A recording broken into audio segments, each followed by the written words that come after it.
Welcome to the Economy Magazine at I-24 News, where we take a look at the world markets and the global economy. I'm Natalie Ehrlich. Well, on today's show, the Market Digital Conference in Tel Aviv, featuring a number of Israeli startups in the online and mobile space. Our very own Benjamin Chang Alfaraz attended the event, speaking directly with a handful of the startup founders. And Israel cuts the corporate tax rate by 1.5% to 25%. We examine how the move could influence the country's competitive advantage. BDO tax expert Guy Reshtick joins us here in the studio. But first, let's start with the financial headlines. A reported nuclear test by North Korea pressured world markets on Wednesday. Mainland China shares bucked the trend, advancing almost 2.3%. But Hong Kong's Hang Seng dropped almost 1%. Tokyo's Nikkei also fell 1%. European stocks also took a hit in the H-bomb test.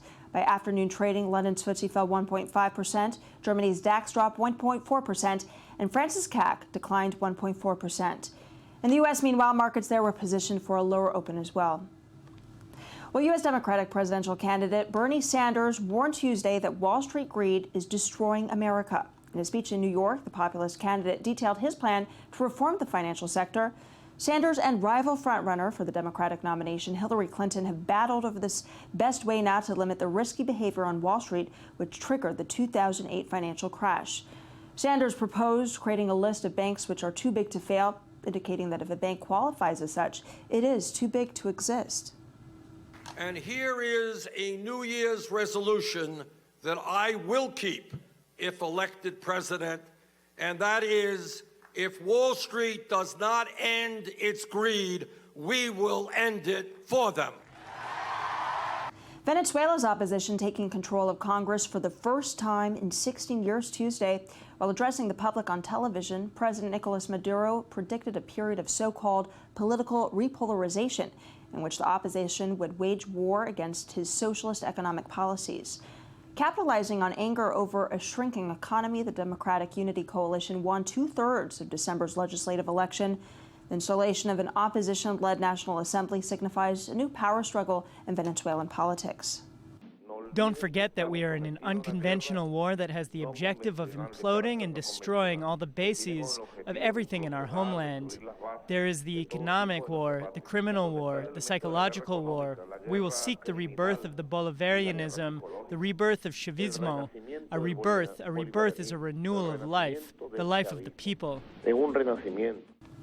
Well, China and the UK will now work together to further relax the visa rules. During a press briefing in Beijing Tuesday, the country's foreign ministers announced new steps to ease the visa process, one of which is to reciprocally issue multiple entry visas for up to 2 years to each other's citizens. China hopes that after taking this step, Britain will increase the visa validity of Chinese citizens to 10 years at the proper time. From next week, Chinese nationals will be able to apply for a 2-year multiple entry visa to the UK for the same price as they currently apply for a 6-month single visit visa, and that we will be extending our on-demand mobile biometric service to a total of 50 sites across China. The state of Virginia has become the first U.S. port operator to sign a cooperation deal with Cuba's port. The agreement is now aimed at boosting trade ties with Havana as relations between the world's #1 economy and the Caribbean island begin to thaw. Well, Virginia Governor Terry McAuliffe and a delegation of 20 business leaders, as well as 10 state officials, recently visited the Mariel port in Cuba, located just 25 miles from Havana. Virginia is Cuba's third U.S. trade partner. It is my dream that soon, when the Panama Canal is opened with its new widening, which should happen this spring, that these gigantic TEUs, post-Panamax ships, will come to Virginia. They will unload in Virginia, they will reload in Virginia, and then they will come down here to Cuba, and we will use this as a transfer point to other Caribbean nations and to other parts of Latin America.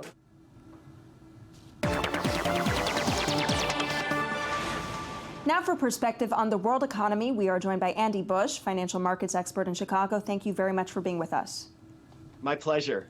Well, we saw the Fed finally take action on rates back in December. Now, how many times are you expecting them to hike rates this year? Yeah, I think they'll do it 3 more times. As a matter of fact, we just had Stanley Fischer, vice president at the Fed, come out and say that they're going to raise rates, or it's in the ballpark to raise rates 4 more times in 2016. So I think that's a good indicator of where the Fed's going. Later today at 2 o'clock Eastern time, we'll have the Fed release the minutes of their last meeting in December where they raised rates. And I think a lot of people are trying to figure out, how gradual will the Fed be, their Fed's analysis of foreign situation, how inflation plays out. So we'll get hopefully a little more information today to see how the Fed will react in 2016. All right. Well, Andy, we're also seeing renewed fears over China's economy, a big drag for the markets after the lackluster manufacturing data. How long can China's economy go? Yeah, I think this is a great question for 2016. We're not sure, and it's going to be very difficult to tell how far down they go. But I think one of the indicators that China is really panicking a little bit on their economy is the fact that they're allowing their currency to begin to weaken. It's at the weakest level since 2011, and I think that's caused a lot of volatility not only in their stock market, but also fears outside of China, because it makes the Chinese country and economy that much more competitive against its neighbors, against manufacturers throughout the world, and that's putting pressure on those stocks. So I think this is really going to get very interesting in how far they allow that currency to go. I know the Japanese are very concerned about it, and I think those in the United States should be as well, considering that the Fed is raising rates and all these other countries around the world are not. The U.S. dollar is strengthening significantly. Can we expect any bold measures coming out of Beijing? This is the other thing. I'm not sure. They have really dragged their feet on reforming state-owned enterprises, SOEs. But we did just have today President Xi come out and say they're going to address overcapacity, which I just want to warn everybody. This is one of my biggest worries about China, is that they don't stop prices going down significantly because they want to keep people employed. That would put pressure on prices globally and really cause a deflationary spiral that'll be hard to get out of. So we want to keep a very close eye on this.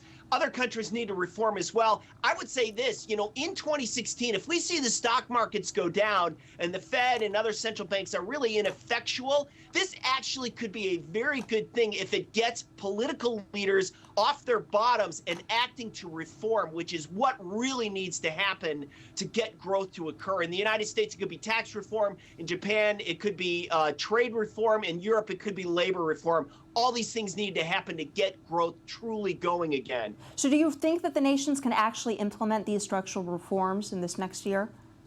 Yeah, I'm not really hopeful for many of these countries. I would like to see a heck of a lot more pain occur to get them to move. But I do think in the United States, tax reform is really likely to begin to occur. They'll put the outline together of what's going to be put forward in 2017. So for investors, really keep a close eye on what's coming out of Paul Ryan's office and the Ways and Means Committee, because that will set the structure for tax reform going into 2017 with the new president. Well, thank you so much for being with us. Very much appreciate your insight. Moving on now, a recent digital summit in Tel Aviv hosted by daily paper The Marker featured a number of Israeli startups dedicated to the online and mobile services. And our very own Benjamin Chang-Alfaris attended the event and offers a recap. Nudge. In the digital age where our lives are largely controlled by our online presence and the mobile devices we use, it is increasingly difficult to escape the so-called matrix. The online companies which serve as us, from Google to Facebook and thousands of mobile applications in between, know everything about us. We give up some of our privacy in order to get information and services that are more tailored to our interests and needs. And many of these applications start in Israel. At the recent digital summit by Israeli financial daily The Marker and Bank Leumi in Tel Aviv, several new Israeli startups subjected their ventures to a panel that scrutinized their viability on several levels. Israel, the so-called startup nation, is one of the world's most vibrant innovation hubs, boasting more startups per capita than any other country in the world. Choose the girls you want to follow and enter their personal wardrobe. I really wanted to bring something new to it, and I just started listening to the needs of people around me and my personal needs, and I think that really the moment that I said, again, I've got nothing to wear when I have so much, and realized I should treat it not as a problem but as a need, made me realize that there is a problem, that we can do it in an economical way. FairFly ensures you'll get the fairest price for your flight, no matter when or where you've originally booked. Raising money is not easy. Startup life is not easy, but if you're consistent enough and you're solving a huge problem and you will fail and try again, I believe that eventually you will succeed. Yet Israeli startups are struggling to scale. Only a handful of so-called unicorns, companies that have achieved a valuation of over $1 billion in the last 10 years, come from Israel. Ascort gives you the perfect way to interact with any customer to help seal the deal. The main challenges is to do integrations with a lot of platforms, because Facebook and WhatsApp are strong in the West world, but China, it's a different playground. This is a huge technology challenge for us. One of Israeli startups' main advantages is the fact that they are globally minded from inception, as they have to think beyond the small Israeli market. But as part of that global mindset, Israeli startups have also been notoriously exit-prone, selling out prematurely to foreign buyers. On set to discuss a new development in Israel's tax rate, we are joined by Guy Reshtik, tax partner at BDO. Thank you very much for being with us today. Good evening. Well, Israel has reduced its corporate tax rate by 1.5% to 25%. Describe to us what's behind this move. Well, I think that we have to understand that there are two major reasons for the lowering of this tax rate. The first one is the encouragement of growth, because it has been proven over dozens of studies that a reduction of the corporate income tax rates really contributes to the increasing of the business activity in the state, and it really helps people or encourages people to report on the worldwide income instead of using a creative tax planning for not paying taxes. The second reason is actually to make Israel a more competitive environment versus other countries with respect to the tax rates. All right. Well, how does it now compare to other countries? Well, I think that, the average tax rate in the OECD countries is approximately 24%. So we're actually at the middle, but we have to understand that Israel is not a very commonplace, and people which are considering investing through Israel or not might find Israel not a very attractive place. So we have countries such as Bulgaria, Ireland, Cyprus with 10 to 12% tax rates. So actually, I think not only that if we want them to invest through Israel, we really need to push it down lower than the 25%. Interesting. Well, we recently saw a tax inversion in the United States moving Pfizer's headquarters to Ireland. Is this essentially Israel trying to be Ireland in that story? Well, this is exactly what I've talked about, because, Ireland with a 12.5% tax is really attractive place. But, the OECD countries have set and started a plan which are trying now to tax the income where it is generated. For example, if there is a U.S. company such as Pfizer or a German company with a very high tax rates, it's very easy to put the headquarters in Ireland and say, look, I'm Irish, I want to pay only 12.5%. So the OECD is really trying to fight these plans. And they're quite succeeding with it.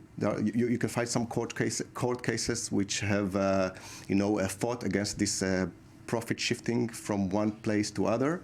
But why is the OECD against this?